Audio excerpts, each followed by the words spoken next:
Good morning, and thank you for joining Misty Cadet Corps as we recognize our veterans. Thomas Paine said, "Those who expect to reap the blessings of freedom must undergo the fatigue of supporting it." Many of you today have borne that burden and experienced the fatigue of waging war in order to bring peace. To you, we say thank you. Thank you for setting the example for so many of today's youth.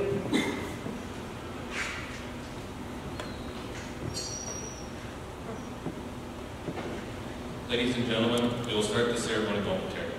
Please take this time to silence all electronic devices if you have them.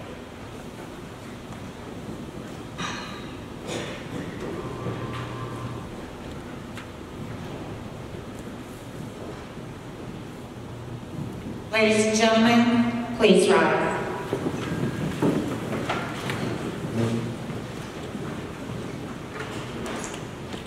Color guard. Present the colors. Harry, colors.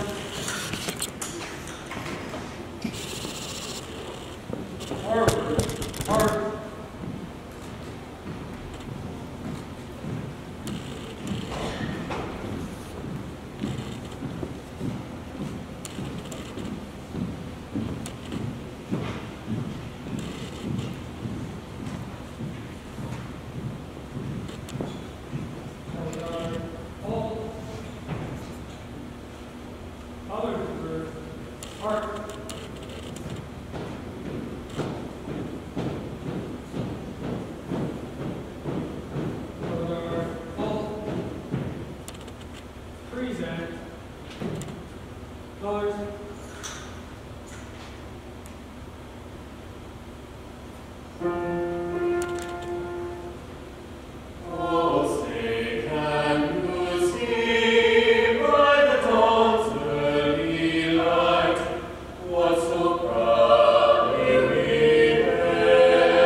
Ladies and gentlemen, please be seated. Good morning. I am Cadet. And I am Chief Master Sergeant Roby, Aerospace Science Instructor, ID 20151, Misty Cadet Corps. Welcome to our second annual Veterans Day ceremony. We would like to begin our ceremony by welcoming our distinguished guests. Today we have with us Bob Scott, Sioux City Mayor.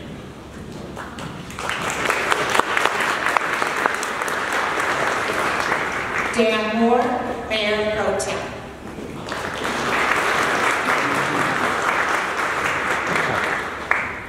Rhonda Capper, City Council. Colonel James Walker, Vice Commander, 185th Air Refueling Wing.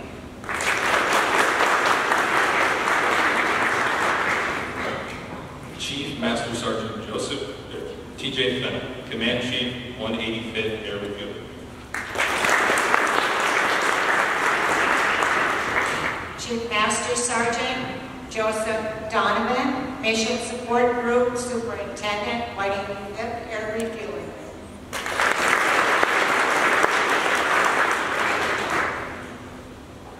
Erla Alprin, Florida, Sioux City Community School Board. Mickey Nelson, Sioux City Community School Board.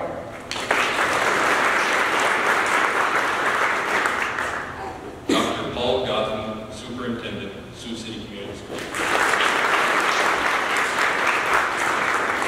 Mr. Jim Vanderloo, Director of Secondary Education.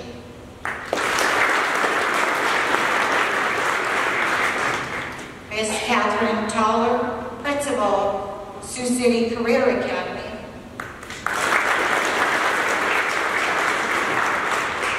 Mr. Ryan Dunkrieger, North High School Principal.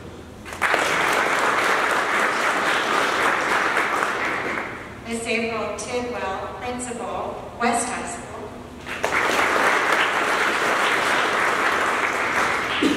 Mr. Richard Todd, Principal, East High School. And finally, to our most special guest today, our veterans. We would like to recognize veterans during their time in service. Veterans, please stand as we announce conflicts or wars during your periods of service. World War I, 1914 to 1918. World War II, 1939 to 1945. The Korean War, 1950 to 1953.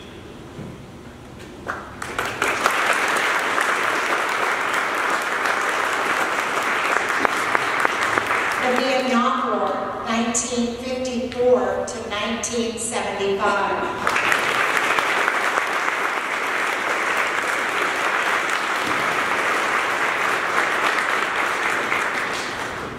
The Gulf, August 1990 to April 1991.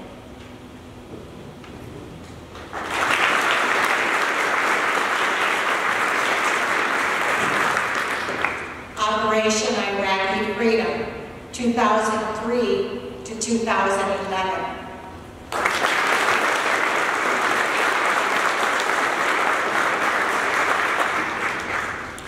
Operation Enduring Freedom, 2001 to present times.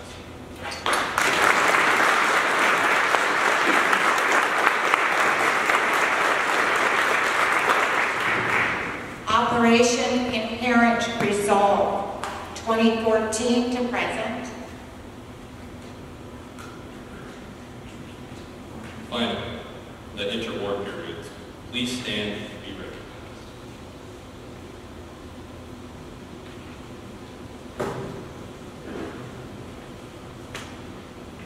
We would like to invite the Sioux City Community School District Superintendent, Dr. Paul Gotham, to come up and say a few words.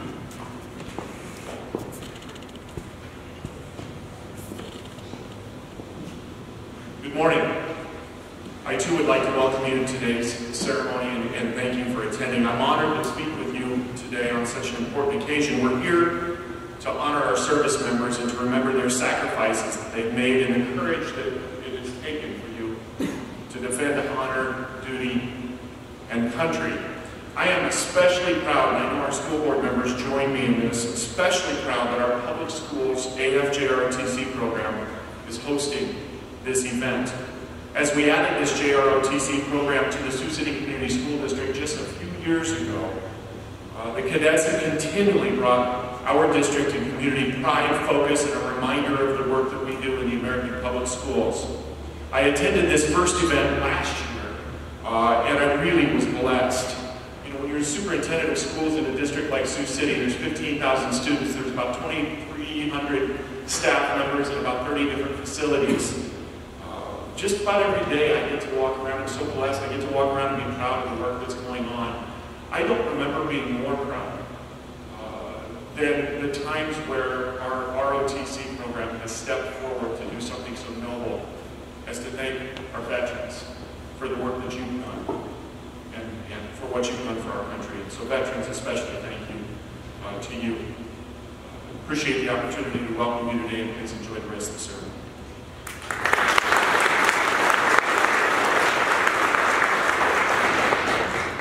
Thank you, Dr. Gosman. This Sunday, on the 11th of November, a wreath will be placed at the tomb of the unknown soldier. And as that soldier steps back and stands during the moment of silence, a small prayer will be said. As he prays, he wonders, is his prayer similar to the prayers uttered by his predecessors, as well as those praying for the men and women in uniform today? We celebrate the day of the anniversary of the armistice that ended World War I. The armistice that began on the 11th hour, on the 11th month, the 11th day. Today is not known as Armistice Day, but as Veterans Day. Veterans Day is a day we recognize, not just those who have given their lives in war, but to all those who have worn the uniforms of service. This day, above all, is an opportunity to celebrate the choice one makes to serve their country. For some, it meant the trenches of World War I, or the worldwide conflict of World War II, or a lifetime of peacekeeping missions, or the tense standoff of the Cold War. Others fought in the jungles of Vietnam, or in Korea, Panama, and other conflicts in which we have asked our military to serve. And of course, we can't forget that today, for many, service means multiple tours to Iraq and Afghanistan, on active duty or as reservists, and to our Guard members who sacrifice twice when they give up their civilian jobs in order to serve our country. Roughly 1% of the population serves in the military today. But consider the impact that 1% has on the world defending freedom and protecting democracy. Winston Churchill said, "Never in the field of human conflict was so much owed by so many to so few." Much of what we know about war today comes from history books, recitations of battles fought, and soldiers killed. But there is a far more personal story told by men and women who saw the war with their own eyes. Through words scribbled on scraps of paper, sent on a long, slow route back to their loved ones back home. It is our hope that today's ceremony, you may see the war from their eyes.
These memories are transmitted through words.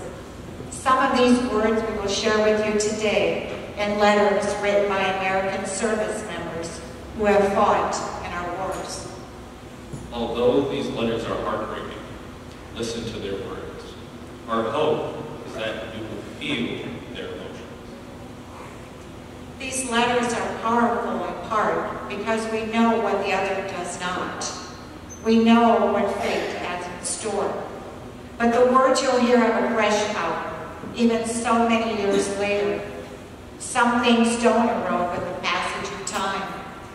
The honest, fundamental human emotion of war is one of them.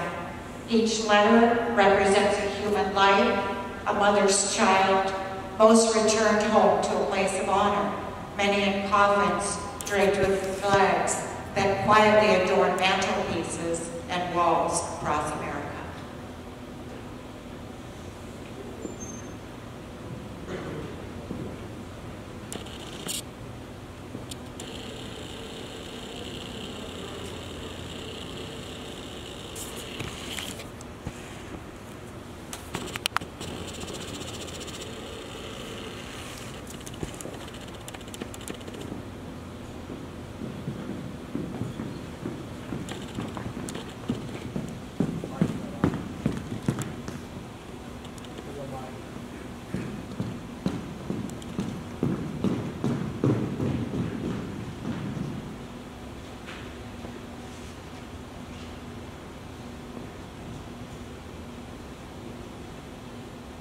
World War I.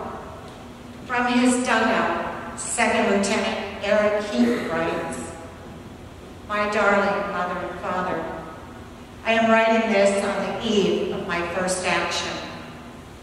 The circumstances are different from any other which I've ever written before. I'm not to post it, but will leave it in my pocket. If anything happens to me, someone will perhaps post it. Tomorrow, we go on the attack in the greatest battle this army has ever fought. I cannot express my feelings on this night. I cannot tell if it's God's will that I should come through. But if I fall in battle, then I have no regrets, except for my loved ones I leave behind. It is a great cause that I came out willing to serve my country. My greatest concern is that I have the courage and the determination necessary to lead my platoon well. Goodbye. May God in His mercy look over you and bless you all. May He, in His same mercy, preserve me tomorrow and every day during this terrible war. Eternal love from your son, Eric."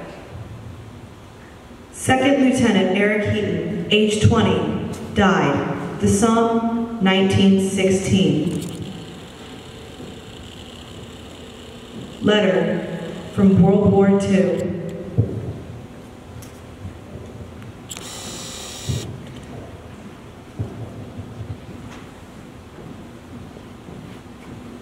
Dear John, I've been transferred to a battalion, which is part of a combat team, and I am its surgeon. You know what a battalion surgeon is in a regiment that is designed as a combat team. I'll never tell Fernie, but I requested the transfer. John, it is impossible to say why my feelings and emotions are all mixed up about it, but I was unhappy in the station hospital, and I'm happy here, or as much so as one could be away from home. I don't fear death, per se, but it really depresses me to think that I may never see Fernie, Tom, or Walter Ford again. Norval.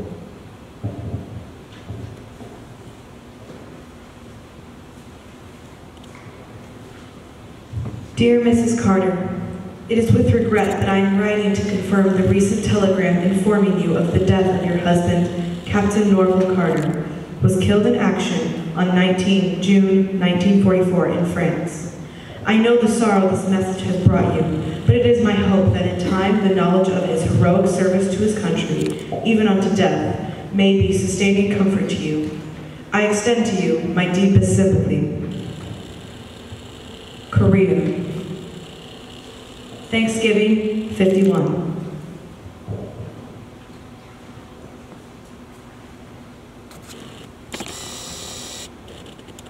Hi, sweetheart. Feeling kind of low tonight. We're going to move out of our Quonset if everything goes according to plan. We don't know exactly where we're going, but everyone has the same idea as to where it is.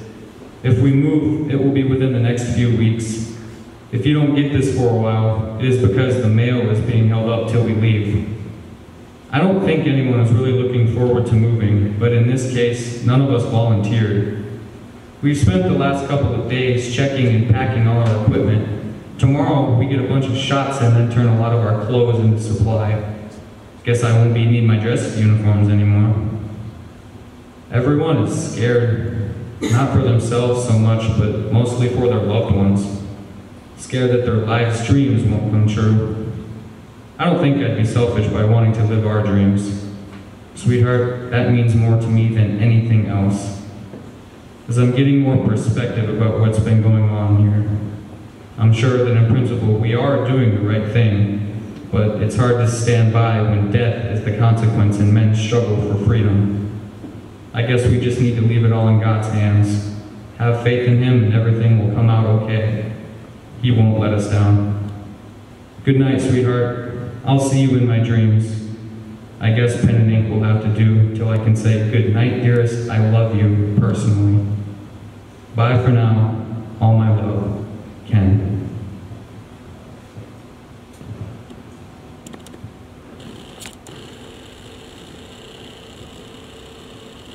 Vietnam. Hanoi, Vietnam, 25 March 1969. Army Sergeant Steve Flaherty carried with him a stack of letters he'd written but not yet sent to loved ones back home. In one, addressed to his mother, he grimly detailed the brutal battle he was fighting just before his death.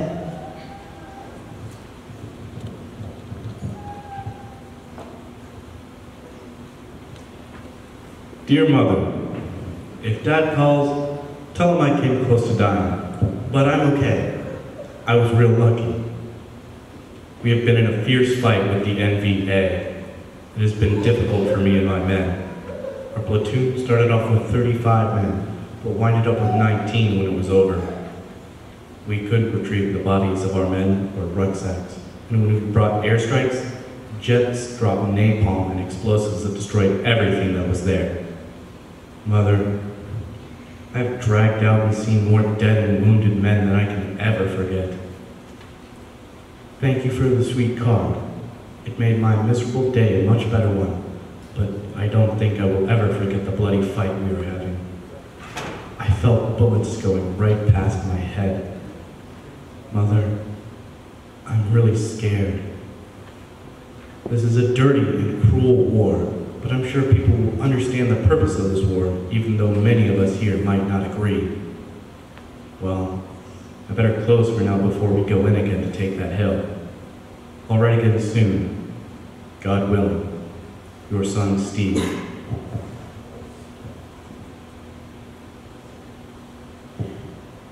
After he was killed on 25 March 1969, the letters were taken from him and used as propaganda by Vietnamese forces during the war. Flaherty's family finally received his last written words in June 2012. Gulf War, War on Terror. The front page of the Sunday Tribune recently featured excerpts from a letter by Captain Michael McKinnon to his wife and children. He wrote it in February 2003 before he was deployed to Iraq. He sealed it and left instructions that it should be opened only if he were killed fighting in Iraq. On October 27, 2005, a bomb exploded, taking his life.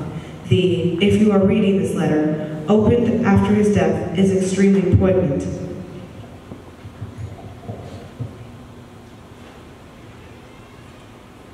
Dear Bethany, Madison, and Noah, if you are reading this, then I failed to be fast enough, smart enough, or lucky enough. Writing this is very difficult for me, so bear with me if I ramble on. I needed to write this letter because there are things I needed to say and I wanted you to hear. To his daughter, he writes, Madison, I'm sorry I broke my promise when I told you I was coming back. You were the jewel of my life. If you can do anything for me, you can take school seriously and do well. With a good education, you can become anything you want. Stay away from drugs and stay away from bad men. You deserve so much. Stay beautiful, stay sweet. You will always be Daddy's little girl. To his wife, he writes, Bethany, you are the love of my life.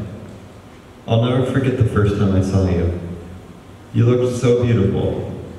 I had so much fun falling in love with you. I don't think words could ever describe how much I love you. I wish that I could hold you just one more time. To his son, Noah, you are my miracle son. I loved you very much. You made me very happy and proud. You are now the man of the house. Take care of your mom and your sister.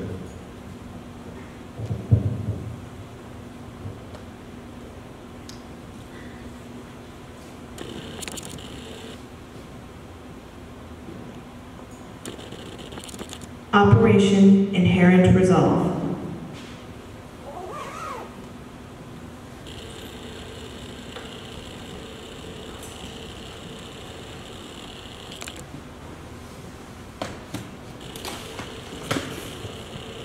Thank you. We, Charlie Company, recently received your package of cookies, and I can't begin to tell you how thankful we are for your generosity. It takes a good person with a kind soul to generously give such a nice gift to someone they don't even know. Charlie Company is a medical company, and we provide a majority of the medical aid to all inhabitants of the camp. American forces, all branches, civilians, coalition forces, and local Afghans. We left a small supply for ourselves, but the remaining cookies went to our patients. It lifts their spirits as much as it does ours. Thanks again, and we hope that this letter finds you well. Charlie Ned.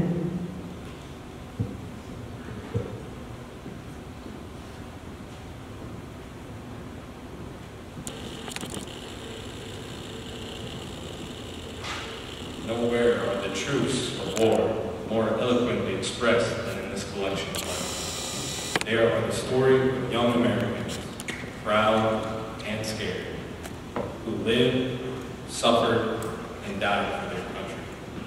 The light that shines through the words in these letters illuminates the character of America.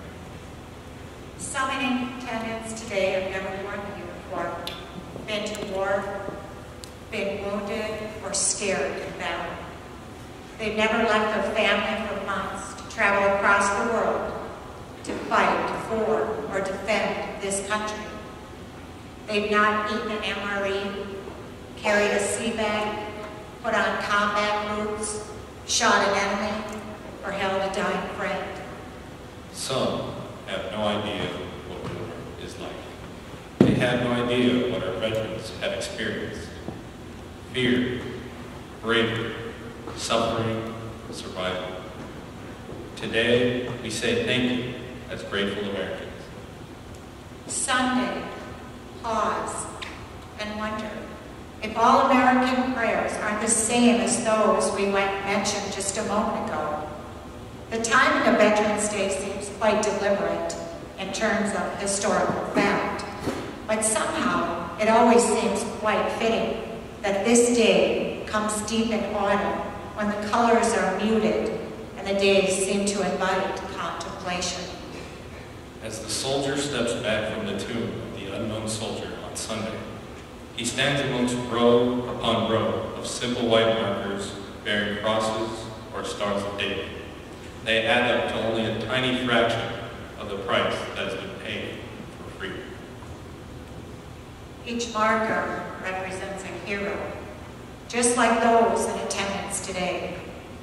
Their lives ended in places like Bellewood, the Argonne, Omaha Beach, Salerno, Guadalcanal, Pork Chop Hill, the Chosin Reservoir, and 100 rice paddies and jungles of a place called Vietnam. Under one such marker lies a young man, Martin Treptow, who left his job in a small-town barbershop in 1917 to go to France with the famed Rainbow Division. There, on the Western Front, he was killed, carrying a message between battalions under heavy artillery fire. We're told that on his body was found a diary. On the flyleaf under the heading, My Pledge, he had written these words: America must win this war. Therefore, I will work, I will save, I will sacrifice, I will endure. I will fight cheerfully and do my utmost, as if the issue of the whole struggle depended on me. The crisis we face today does not require the kind of sacrifice that Martin Treptow and so many thousands of others were called to make. It does, however, require our best effort and our willingness to believe in ourselves, believe in our capacity to perform great deeds. Together, we can and will resolve the problems that confront us today. After all, why shouldn't we believe that? We're Americans. May I please draw your attention to the back of it.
blue of heaven, loyalty, and faith. I represent the principles, liberty, justice, and humanity. I embody American freedom. I typify the unconquerable spirit of determination. Americans, I am the sacred emblem of your country. I symbolize your birthright, your heritage of liberty purchased with blood and sorrow. I am your title deed of freedom. Eternal vigilance is your price for freedom. As you see me, silhouetted against the peaceful skies of our country, remind yourself that I am the flag of your country, that I stand for what you are, no more, no less. Guard me well, lest your freedom perish from the earth. I was created for freedom. I made my first appearance in the battle of human liberty. May I spend eternity in my land of the free and the home of the brave, and that I will always be known as Old Glory, the flag of the United States of America. Order! All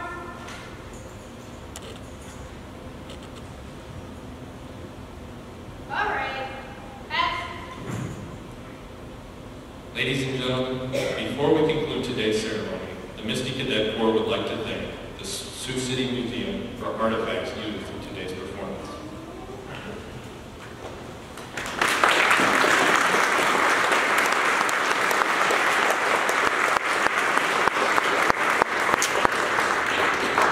Andrew Flory, our piano player.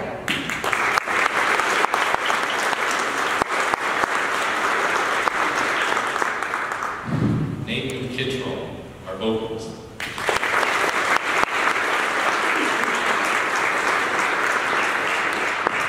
Private Hannah Fridley, our trumpeter.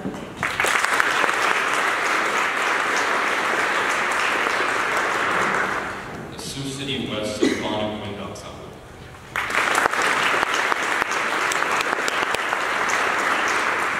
The East High Choir.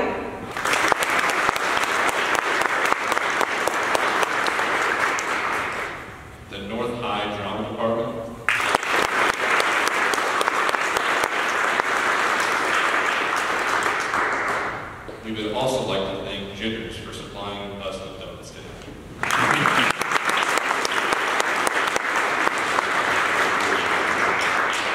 We'd like to thank Mandy, Engelcarty, and Girls Inc. for the use of this facility.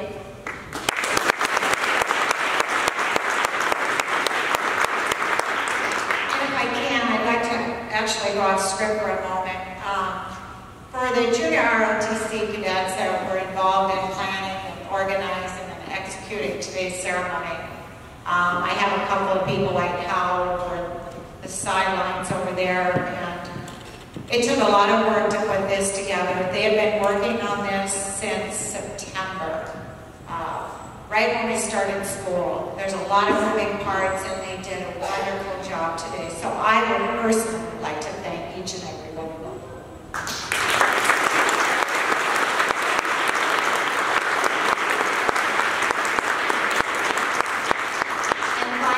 Sunday at 0500 or 5 o'clock in the morning, we will have our vigil.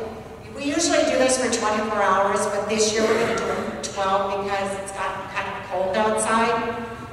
So at 0500, we will have our vigil started for 12 hours. Cadets will walk post up at the Floyd Monument. And we'll change guards every 30 minutes. So if you have an opportunity, please come and visit the cadets up there. And it starts at 0500 and it goes to 1700 or 5 p.m. Thank you so much for coming today. It means a lot to all of us. Have a great afternoon. Thank you.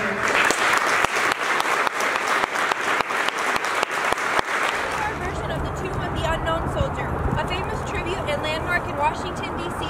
to those veterans who may have forgotten.